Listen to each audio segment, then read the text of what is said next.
राजकारण करने के लिए नहीं आया हूँ। मैं बस इंसानियत के नाते, एक मनुष्य होने के नाते, मेरे मराठा भाई की तकलीफ मेरे से देखा नहीं गई।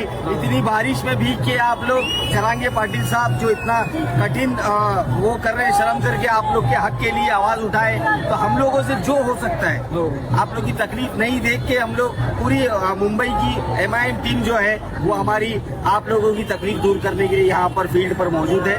उसके तहत हम लोग हमारी ताकत के हिसाब से, मैं फारूक शाब्दी मुंबई का MIM का अध्यक्ष के नाते आज ऐलान करता हूं कि मेरे मराठा भाइयों के लिए दिन हो या रात हो, आप मेरे को नहीं भी बुलाएंगे तो मैं आपके लिए खड़ा रहूंगा और हमारे से जो होगा। फारूक शाब्दी आज मुंबईमध्ये होणाऱ्या मराठा आरक्षणासाठी मुंबईतील व महाराष्ट्रातील तमाम मुस्लिम समाज हा मोठा भाऊ म्हणून आज आमच्या पाठीमागे उभा टाकलेला आहे। याच्याबद्दल आम्हाला आमच्या मुस्लिम बांधवाचा, आमच्या भावाचा मनापासून गर्व आणि अभिमान आहे। याचं मी स्वागत करतो मुस्लिम बांधवाचं, कारण आतापर्यंत अनेक लोकांनी हिंदू मुस्लिम जातीय दंगली घडवण्यासाठी याचा वापर केलेला आहे।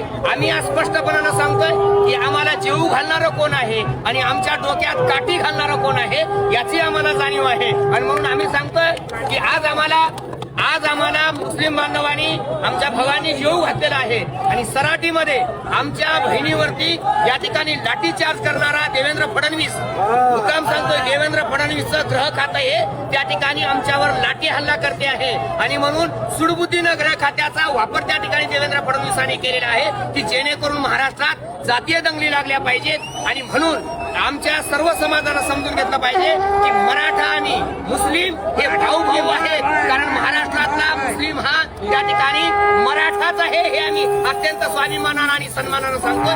कारण छत्रपती शिवाजी महाराजांच्या काळात पण मुस्लिम त्या ठिकाणी मराठा समाजाच्या बाजूने लढत होते, ती न्यायाची आणि हक्काची लढाई होती।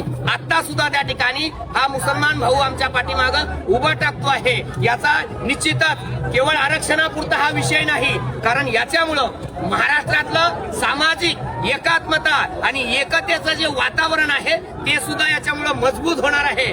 आमच्या या लोकशाहीला सुरुंग लावण्याचं काम या 2-3% लोकांकडून जे होत आहे त्याचा मनसुबा आम्ही नक्की उधळून लावू याची आम्हाला खात्री आहे, कारण या देशातली लोकशाही नष्ट करण्याचं काम या लोकांना करायचंय। आज इथं आम्हाला चित्र दिसतंय की प्रस्थापित मीडिया म्हणून जो सांगतो आहे तो इलेक्ट्रॉनिक्स मीडिया असेल, प्रिंट मीडिया असेल, हा मीडिया इथं येत नाही। याच्या पाठीमागचं कारण कोणतं आहे?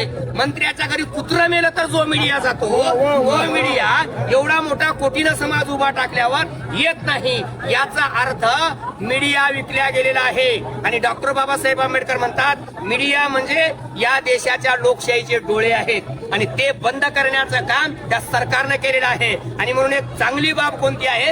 हा मीडिया गेला तेल लावत जाऊ द्या तिकडं।